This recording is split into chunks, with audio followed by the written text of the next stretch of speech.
Live from our 7 Tasmania studios, your nightly news with Kim Miller begins now. Good evening, everyone. First tonight, there's more COVID uncertainty ahead as Tasmania remains the only state without a hard border with New South Wales. 2 NBL teams aren't taking any chances relocating to Hobart following concerns over a fresh outbreak in Victoria.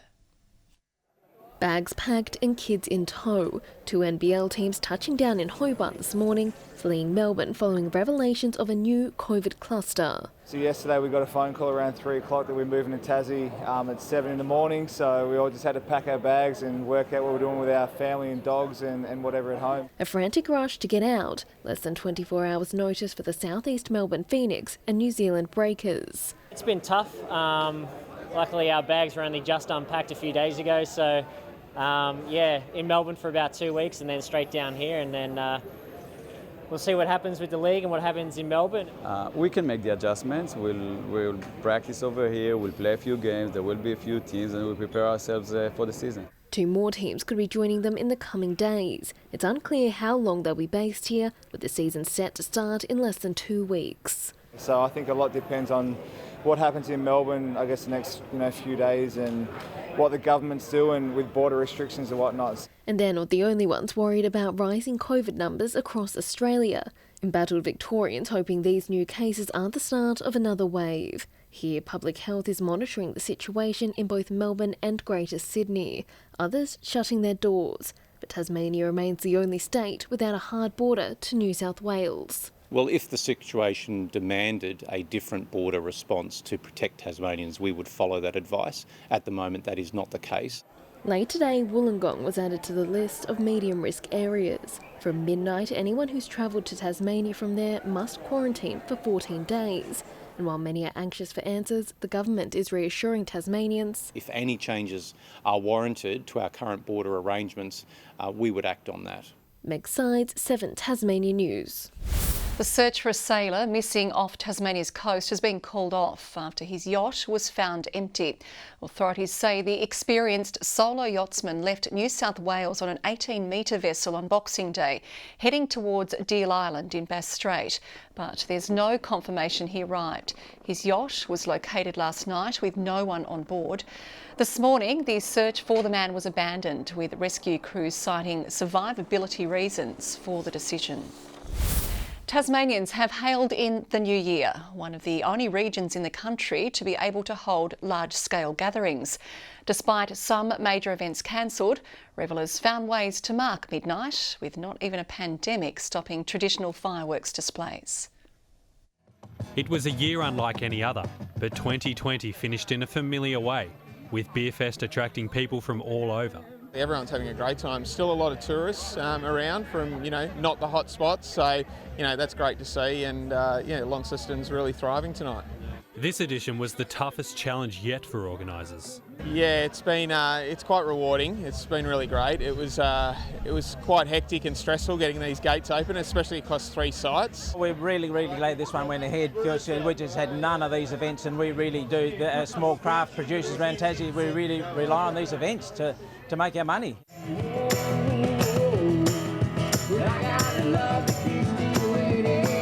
Punters had been waiting for a chance to let their hair down. Yeah, it's a lot of fun, and I think for a lot of people 2020 has been a bit of a non-event, so to celebrate the end with a bit of fun, it's been good. Most happy to see the back of 2020.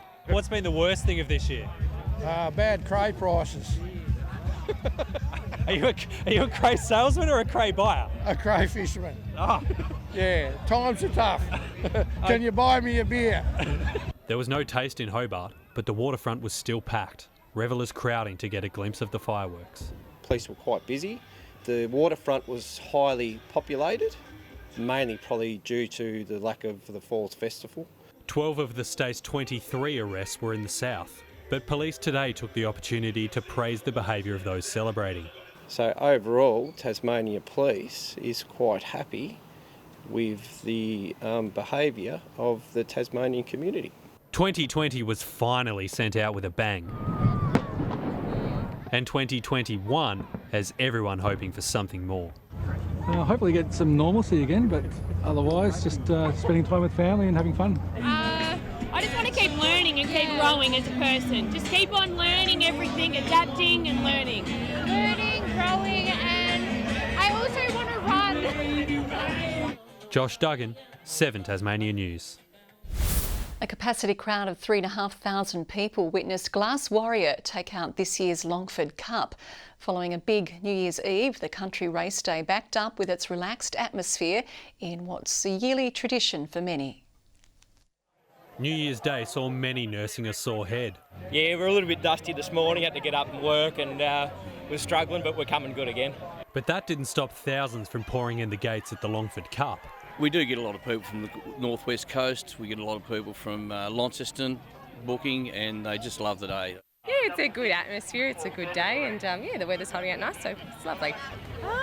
It's nice. Oh, it's good. Yeah. It's kind of relaxing, which is nice. I've been here for years now, yeah. The traditional New Year's Day slot seen as an asset. It's the best New Year's Day party you'll ever come to. It's just fantastic. Everyone loves the day. They really love the day. The racing was action-packed, and punters found some action trackside too. Have you managed to back any winners today? Yeah, got one earlier, mate, race 2. Yeah. We got on on horse 2 in the last, and we got up $30, so we're pretty happy about that. At the moment it's fairly quiet, but I'm sure it'll pick up during the course of the day once people have had a bevy or two. With no St Mary's pacing meet in 2021, bookie Steve returned to the Longford Cup for the first time in 15 years. This meet is an event he loves. And people love getting dressed up and coming out for a few drinks and a bit of good food, have a punt. The main race, taken out by Glass Warrior by a length. Josh Duggan, 7 Tasmania News. Tasmanians are being urged to take extra care while driving, with 2020's road toll the highest in 5 years. 36 people died and 283 were seriously injured. That's despite the state being in lockdown for much of the year. The majority of crashes on Tasmanian roads are avoidable by human error. So if we can avoid the fatal 5, we will avoid serious injuries and we'll avoid fatalities on Tasmanian roads. Authorities reminding drivers to slow down, pay attention, wear a seatbelt and don't drink and drive. The temporary replacement for Australia's Antarctic icebreaker has arrived in Hobart. This month, the MPV Everest will undertake 2 voyages south, delivering essential supplies and fuel to the nation's research stations. The state-of-the-art vessel was constructed in 2017 and will be used until the permanent ship, the Noyena, arrives in March. Last month, the iconic Aurora Australis was farewelled from Hobart after 3 decades of service. King Island runner Stuart McSwain has been pipped for victory at last night's Burnie Carnival, narrowly defeated in the handicapped mile. It was an eventful evening with 2 Victorians winning the gift races, while 3 riders needed treatment after a serious crash. It's a reminder of the dangerous nature of cycling. Last night's men's sprint final, the scene of a horror multi-bike collision. Oh, it's a fall, a nasty fall in the back straight. Officials and paramedics quickly on the scene, with 3 taken to hospital for treatment. Elsewhere, it was an eventful night. Just days after running the fastest mile on Australian soil, King Island's Stuart McSwain was looking to do the double. Starting from scratch, he was unable to chase down Troy Atkins in a pulsating last lap. I could hear him coming. About there, sort of halfway around, I thought he had me dead, but yeah, it was great. McSwain finishing in just over 4 minutes. Racing obviously makes me quicken up my fitness levels, so yeah, it's what I needed and I love setting up my year here. In the gifts, it was Victoria's night. Aaron Lefferink storming home in the men's race. I didn't think I'd be here 6 months ago, and yeah, I've done it somehow, and this is awesome. While Hannah Bassett continued her stellar season. Bassett goes out the challenge, they hit the line almost together. I knew it would be so close, so I knew I had to give it everything for my first step, so I did that and it paid off. In the wheel races, Georgia Baker was too strong, finishing ahead of Alex Manley, while 16-year-old Burnie local Campbell Palmer was victorious in the men's, holding off Luke Platt. I tried to look in the glass over the corner, but just couldn't see him. I just got the teeth and kept on going. John Hunt, 7 Tasmania News. Normally, we'd be hailing a new Sydney-Hobart champion this time of year. So for tonight's Friday flashback, we're going back to a truly Tasmanian winner in 1994 in the 50th running of the race. You know you're in a flashback when Kodak Gold is the naming rights sponsor. And what a year to be on board. A record field of 370 boats entered in 1994, doubling the previous best set in 1985, while cutting-edge graphics made viewers feel like they were there. This is the Kodak 3D journey showing the voyage out of Sydney Harbour and then on to Hobart.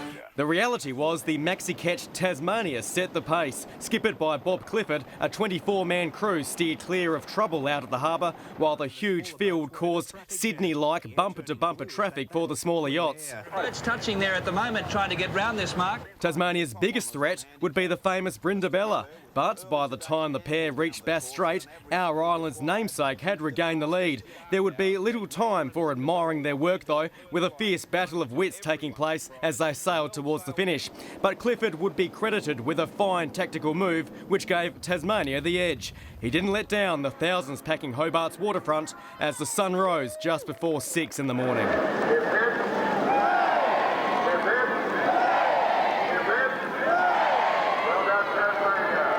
Not only was it the first Tasmanian yacht to take line honours, it also set the second fastest time in race history up until that point. When asked how he felt, the skipper was overwhelmed.